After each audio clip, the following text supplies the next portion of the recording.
to 15 Minutes of Fame. I am Georgia Varjas, your hostess with the mostess from Step Up and Stand Out. And we are here today to radiate confidence in the Sassy Speakers Club. And I have with me today the one and only, the very beautiful Ana Gonzalez from Alicante. Woohoo! And we were just talking about it earlier that our journeys, we met on the Toastmaster journey, in fact, and you have just received your DTM. Tell us all about it, Ana. Oh, thank you, Georgia. It's my honor to be here in your video. Well, my journey to the DTM has been a 5-year one, and it's been a great experience. I've met many people, many wonderful people, and I've learned a lot, both in communication and leadership.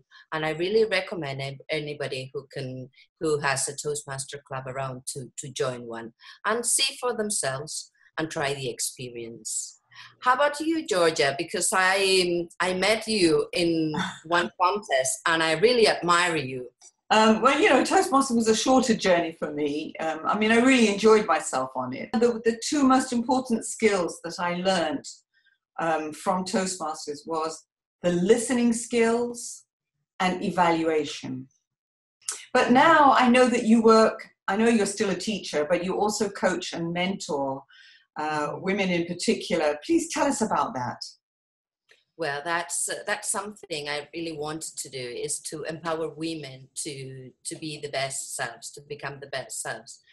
And because if you educate a woman, you educate a whole generation. Women still are the ones in charge with the education of their children, families, and so I think it's important to help them change their view about themselves, to empower them and to help them make the most of their experience and maybe make a new career or do something different.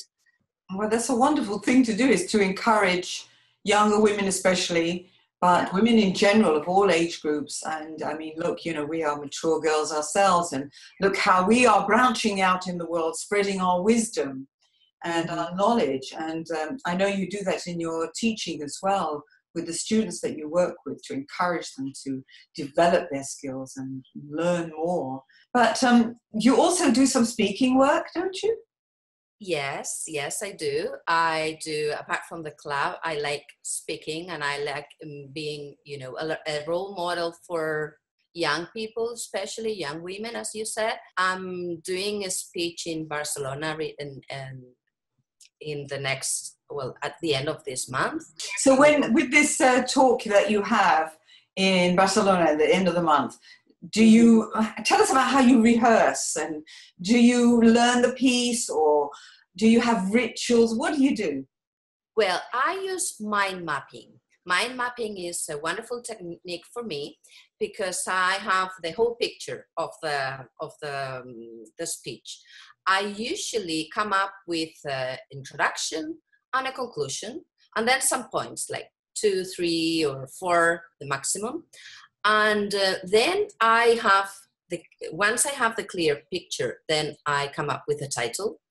And I don't learn the whole thing. I mean, I learn the beginning and the conclusion, and then the transitions. That's how I do it, because at the beginning I used to write everything, and then when you forget a word, then you don't know how to continue. With the mind map, you have a clear picture of what you're going to do next, and I really recommend to use this tool for a speech or for anything you need to remember or to have a structure. I write, and I love writing. So for me, the writing part of it is really important, and then I learn it. But as I learn it, I turn it into the magic of colloquial language. But it's true, if you miss a word, it can throw you. Well, I also like writing, and I also write them. But in the end, when I have everything written down, at first I do the mind map to have the structure, and then I come up with final mind map. And that's what I use as notes, because it's easy to have kind of a picture, a nice picture of what you're going to say. Something like this, is Oh, very, yes, yeah. yes. So this was for a speech, and it's like Once Upon a Story was the presentation of my book. So you come up with the idea, and it's easier not to lose track of what you want to say. Very good. I like that idea. I'm impressed. I'm impressed. So do you have any rituals before you go on stage that you do, or meditations or anything like that? Yeah, well, I do meditation on a regular basis, and I like breathing. So one of the things I do is to take a deep breath, inhale, exhale. So I usually take 3 deep breaths, and I'm done. And I'm happy to, and smiling is a wonderful, is the best tool, because we have mirror neurons, so people will react the same way you are. So you want to have a happy audience, and if you want to have a happy audience, the best thing you can do is to smile, because people will smile back at you, and people want you to succeed. Oh, I love that. I love these simple strategies. And it's a beautiful way of working. But, I also think that there's something else, especially with the energy we have here in Spain, that, people love to enjoy themselves. They love to laugh. And, it's that little bit of fiesta energy that really helps audiences. You only have to open up this much and they're like, yeah. It's important to have fun. When you have fun in what you do, then you transmit that, and people can have fun with you. So add humor to your speeches, conversations. And in Spain, I think we're good at that. We're good at having fun, at cheering people up, and come on, let's do, after speech, we can go do fiesta, and we can go to a bar and have something to drink, tapas. Yeah, it makes it fun, doesn't it? It makes it more fun. Yeah. Yeah, I like that. I mean, coming from the entertainment industry, it was all about, creating excitement and giving pleasure and fun to others. I think that's really important when you get up and talk, even in a serious speech, even in something that's more heart-driven. You can still have moments of humor, can't you? Definitely. And how about your entertainment, his story? Oh, I'm doing a speech myself at the end of the month. It's going to be in the UK, and I've peppered it with a lot of stories from my music days, and all the crazy things and the silly things that we did, and because all those little mistakes that I made has taught me so much, and I think that that's something that a lot of people get hung up on, is that those mistakes make you human. They make you a person with experience, and it's really important to laugh about them. So I tell them in a fun way. I make fun of myself, those stupid things I did, those silly things I did. But, look at me, I'm still here.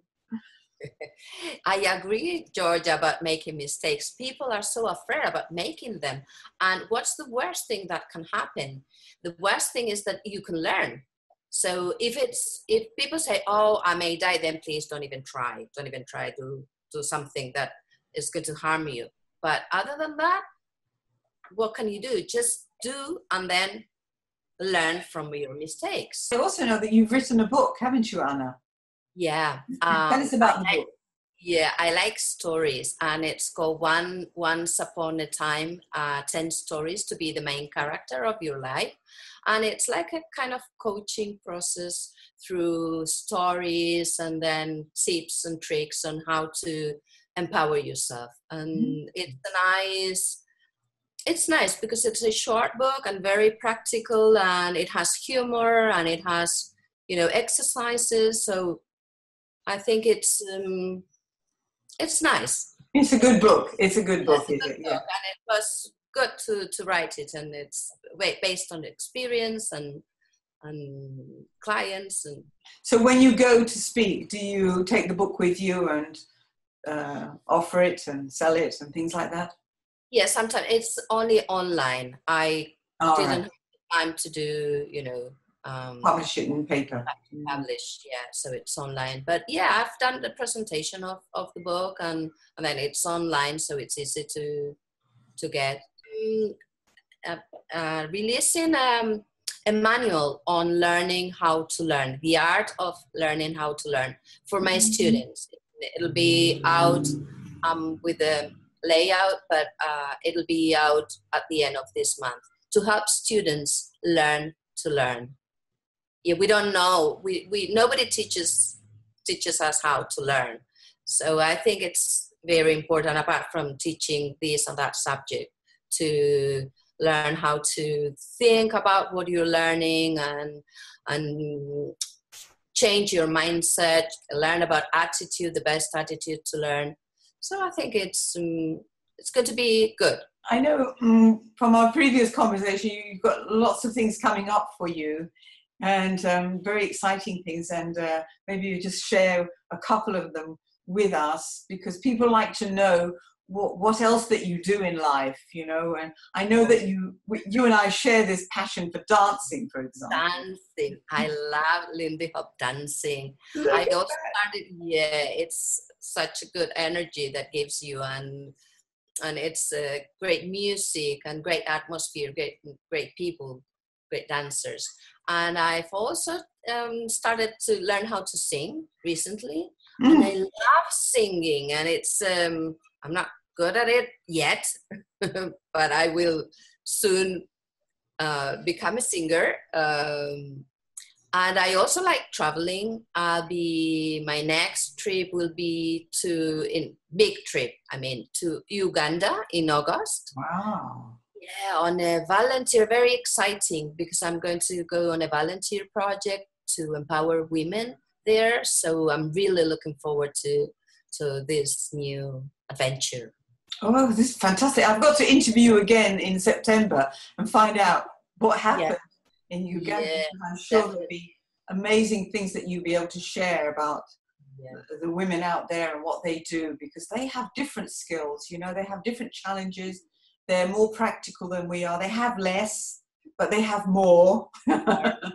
So, Anna, if people want to get hold of you, where can they find you?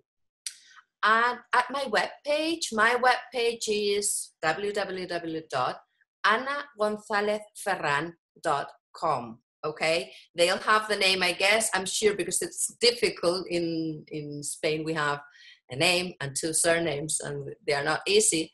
Well, that's going to be absolutely fabulous, and I'm really looking forward to catching up with you when you get back from your exciting trip and tell us all about Ugandan women. I'm sure it's going to be mind-blowing. And in the meantime, I'm going to call you for some tips about mind mapping.